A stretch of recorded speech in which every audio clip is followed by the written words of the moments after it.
Happy Tuesday, everybody. Every Tuesday, I like to go over the community deck techs, and this week we had 4 submissions, so thanks for getting your decks in here. And if you want to submit one yourself, there will be a look for it in the community tab. So this first one is by RD Whitney 88, and this is Dimir Faeries. And I like what this deck is doing. It reminds me a lot of the deck that we saw by Goto Akira in the Standard Showdown in Koriyama, Japan. Probably massacring names. But there's a lot of similarities going on here with that deck. And I don't know if it was intentional or not. So if you don't know that deck, it might be worth checking out because it did take down first place. And this was back in, I think, April, if I remember correctly. But so in comparison to that deck, this deck is leaning a little bit more on graveyard synergies than the list by Goto Akira. And so we've dropped the Urtai Resurrected and one of the Fairy Masterminds and 2 of the Deep Cavern Bats to just lean fully on the fairy synergies. So all of the creatures outside of the Invasion of Amonkhet and the Aclazotz and Bloodletter are all fairies. Oh, I guess, and Shieldred. So there's still some non-fairies in here. But ditching the Urtai Resurrected, which combines with the Fairy Mastermind that offsets the penalty of giving your opponent a card to draw. And it's something to consider for this deck just because, like, if they draw a card, they also get punished if you have a Shieldred in play. So there's some synergies.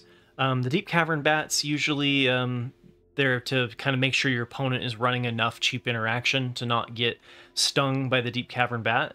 And that one, take it or leave it. I really don't think it's missing too much in this deck.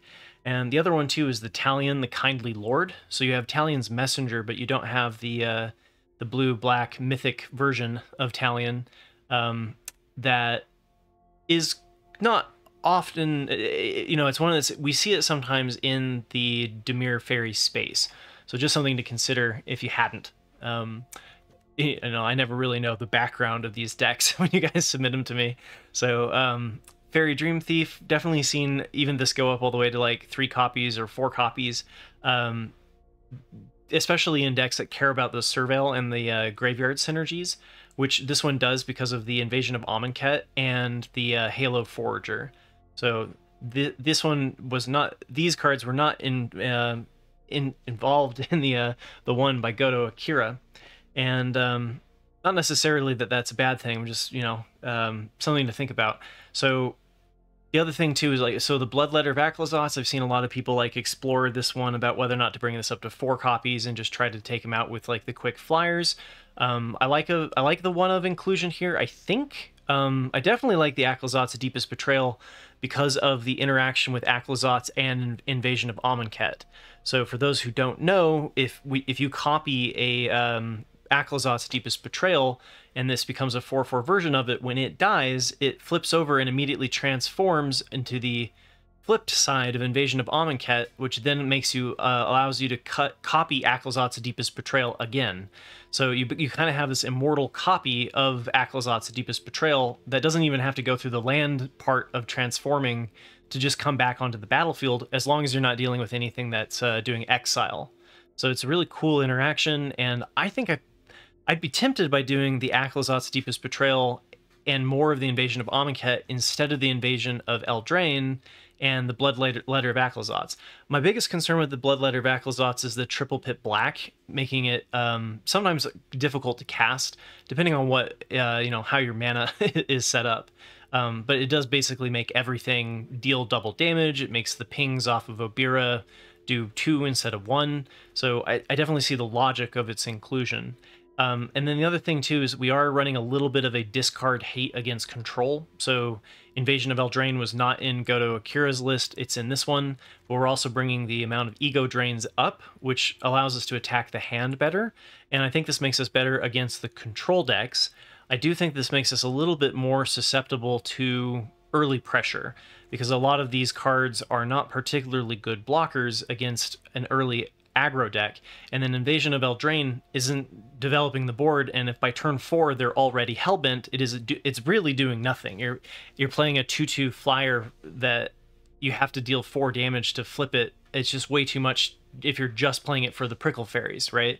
So depending on the matchup, Invasion of Eldraine can be not advantageous, right? And then as far as the spells go, you have a very similar list to Godo Akira's. You drop the Urtai Scorn, which is the one that is a cancel that becomes a counterspell, if I remember correctly, if they've double spelled. And I'm fine with ditching that one, especially if we're doing the Halo Foragers, because the Halo Foragers are better. If you aren't, this doesn't really work if you're going to get a spell back as a counterspell, because it doesn't have flash, right?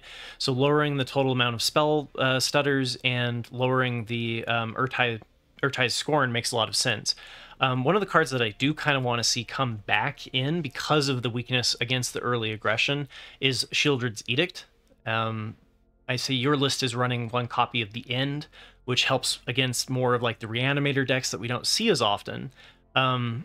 Would also be better if you can get rid of a Planeswalker like in Control. So I think, if you're coming up against a lot of Azorius Control, I like this build. If you're coming up against a lot of Mono-Red, maybe not as much, right?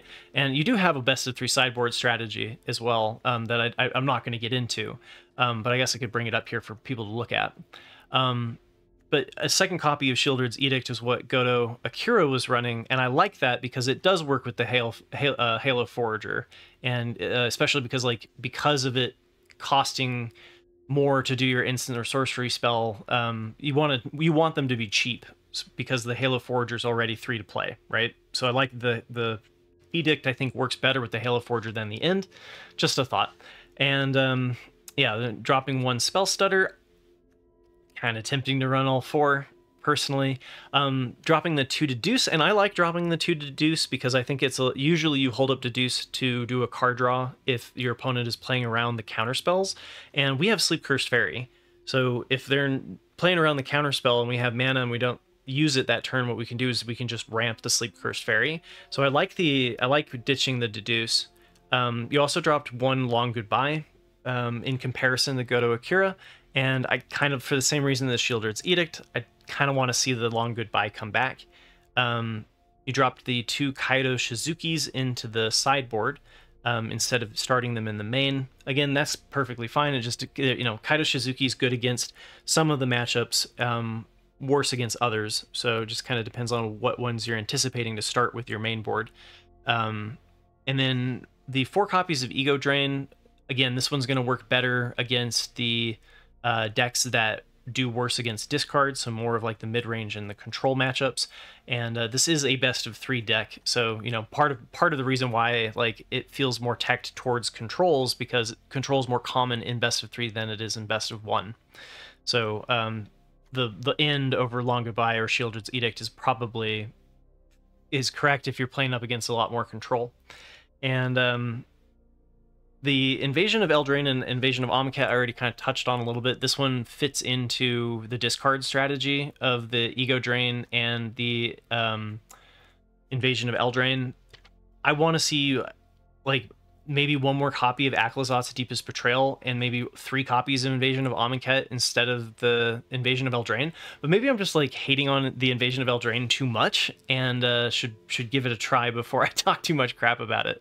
But anyway, that's kind of my thoughts on the deck. I really like where it's going, and thank you for sharing it. Next up here, we have a deck by Clarano Moss Robot, and this one is kind of like a Boros Mentor deck. And this one was strictly a brew, right? And part of Magic the Gathering is brewing. It's one of the better parts, in my opinion.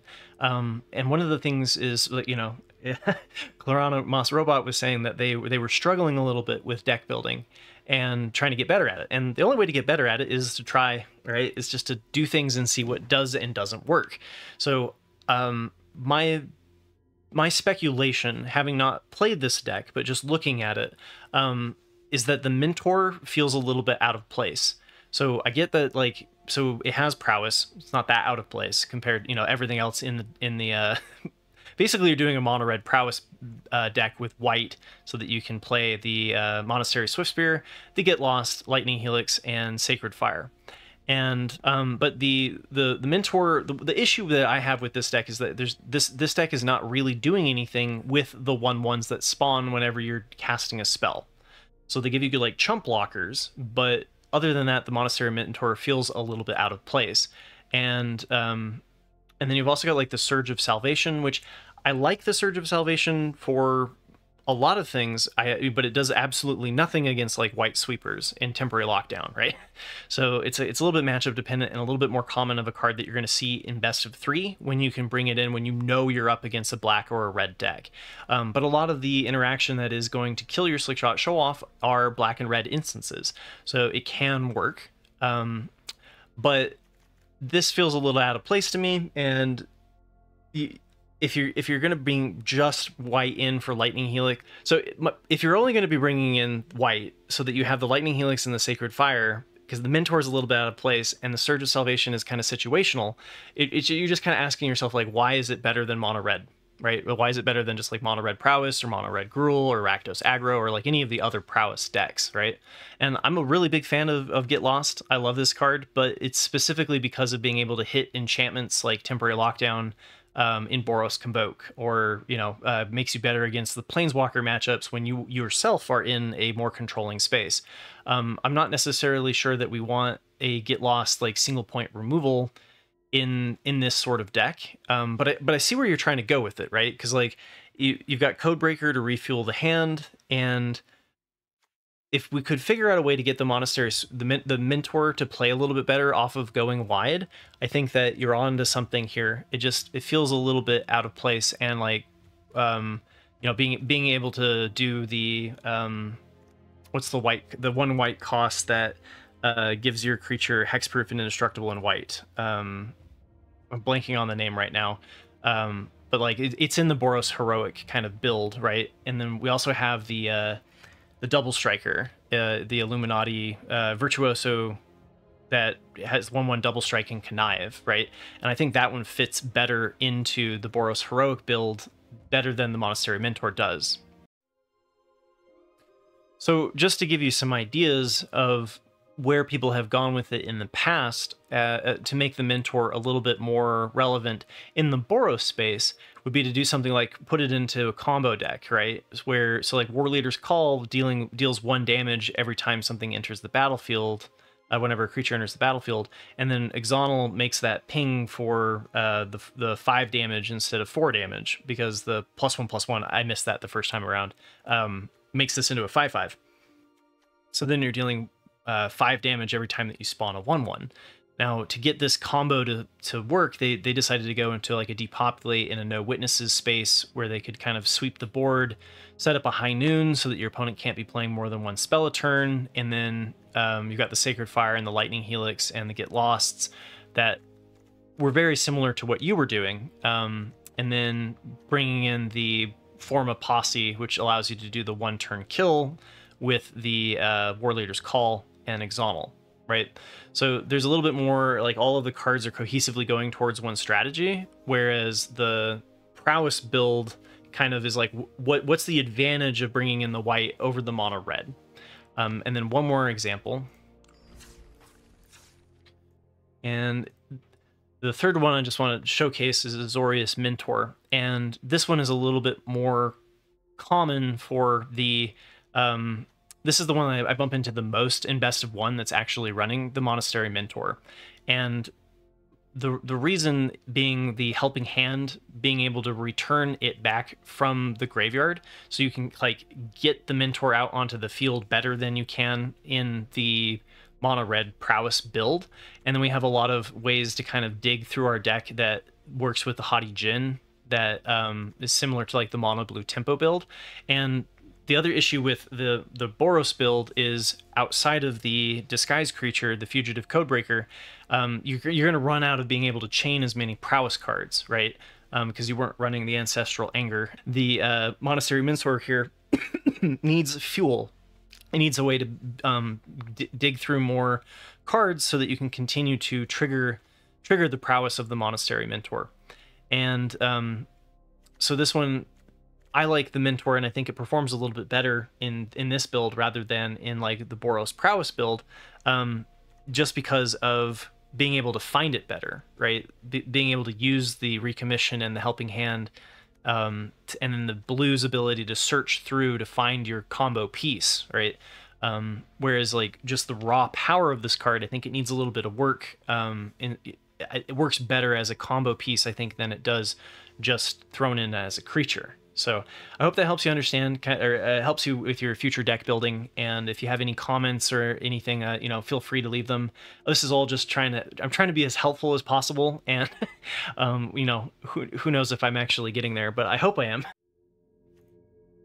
And then the third list that I'd like to cover this week is by Timback Trucking. And this is their take on Mono-Red and Mono-Red Prowess. And the majority of the deck is what we, you know, a lot of what we've seen already, right? We've got like Demonic Ruckus for against Boros Convoke. We've got the Fugitive Codebreaker, the Swift Spears, and the Slickshot Show-Off with the Shock and the Lightning Strikes for direct damage, as well as the Play with Fire. So I like this, like, you know, 12 direct damage spells. Monstrous Rage for upping the damage. The Ancestral Recall, or Ancestral Anger, is going away in rotation, but I kind of like it in this build because of being able to refuel. Like, one of the disadvantages with this build is that it can run out of gas outside of the Codebreaker. So the cards that we don't usually see included in this are the Stingerback Terror, which, if you have no cards in your hand, is just straight up a 7/7 flying trample creature. The problem I have with this one is that it just lacks haste. Right? If this had haste, it would be absolutely amazing. But it gives you kind of this, like, a little bit more of a, maybe more consistently able to be a bigger flyer than Godric Cloaked Reveler. And because you're probably playing the Codebreaker out cheaply without having the Feldons for additional card draw or anything like that, or the Ancestral Angers, then you're more likely to get Hellbent, which helps your Stingerback Terror. So I like that. It is a little bit expensive, and you know, but you are running a little bit more lands than I usually see in the Mono-Red Prowess space to be able to get up to your 4-drop. So works out pretty well, and you're running 21 instead of like 18. And then the other one too that kind of takes advantage of going further up the curve is Imodane the Pyrohammer, and this one allows us to basically use all of these burn spells to remove problematic blockers or threats, while not giving up the burn damage of actually hitting them in the face. So it extends it a little bit later. Honestly, I'm not sure it's better than just the haste that you would get off of the Godric Cloaked Reveler, because a lot of times you're kind of racing depopulate, and some of the cheaper some of the sweepers in white, and both of these being a little bit like mattering more in turn 5 and onward. Makes me wonder if it would just strictly be better than the, like, 2 more additional copies of Godric Cloaked Reveler. And then whether or not, you know, like, because the other thing too is that if these were both just Godrics, then you'd be able to lower your curve a little bit and maybe get in some of the Ancestral Angers or something. You know, it's not uncommon to see like a 2 Shocks and a couple of Ancestral Angers and whatnot. But I like it. You know, like, it has some innovation and some stuff that you don't usually see being included, and works well enough with the general theme of what Mono-Red is trying to do. So thank you.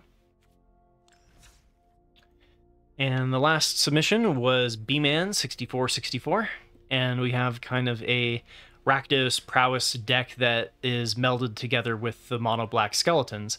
And we saw this kind of last week from the from Chloronomos Robot, or maybe even 2 weeks ago.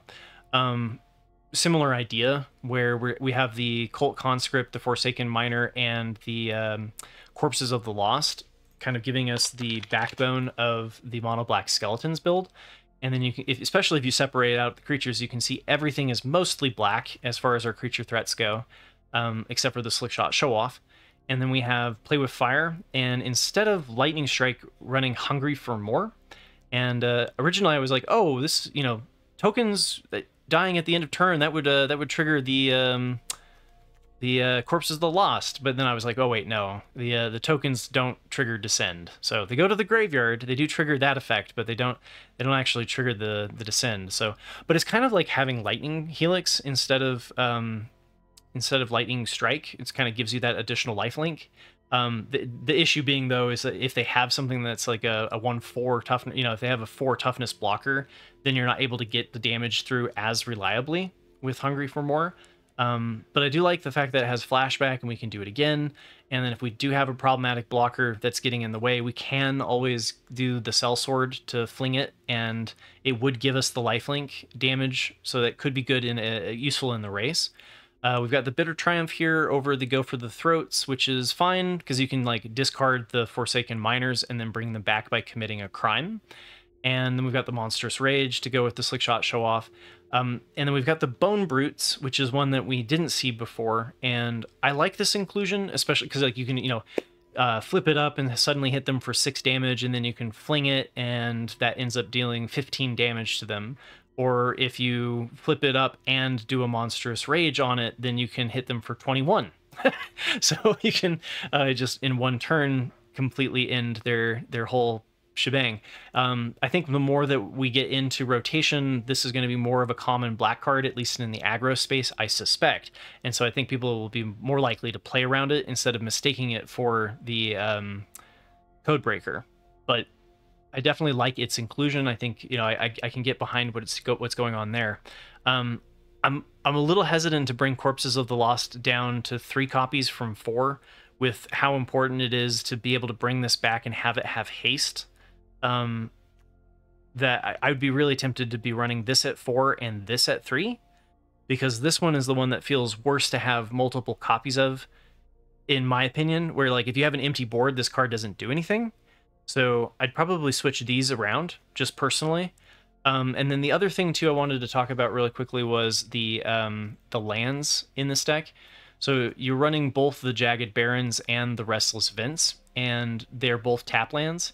So ideally for turn 1, if you want to play the Forsaken Miner or the Cult Conscript on turn 1, 80% of the time you're going to want to have at least 14 untapped sources of black, right? And right now you're looking at 10.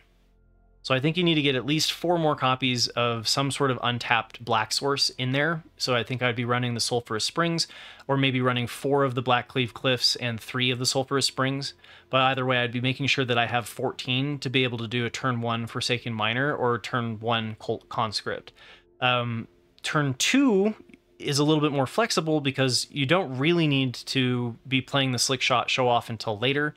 And so I'm glad to see that you've got more black than you do red. But I think 7 tap lands is a little bit on the high side. And so I'm not sure that we have enough crime synergies to justify the Jagged Barrens. You do have the Forsaken Miner, but we have other ways of committing those crimes that I'm not sure that I would justify playing the tap land, right? Then the man land is another one too that like, usually I don't like playing the man lands. I think that honestly Mishra's Foundry and Myrick's probably work out better just as man lands in general than the Restless Vents does. But if you have more of that discard synergy, then Restless Vents can be advantageous. And really the only thing that we want to be, or we don't even really want to be discarding, but we can feel okay about discarding, are the Forsaken Miner and the Cult Conscript. So I'd play around with maybe getting rid of the tap lands and strictly staying a little bit more, maybe even shave the total land count down from 21 to like, or 22 to 21, so we can get an extra Bonebrute in, something like that. Just something to play around with. So thanks for listening to my ramblings. I hope you find them helpful. If you have your own deck that you want to submit, again, look at the community tab, and I hope these all find you well. Magic the Gathering has no right answers. I'm just trying to help out as much as I can. So take care, everybody, and I will catch you all later.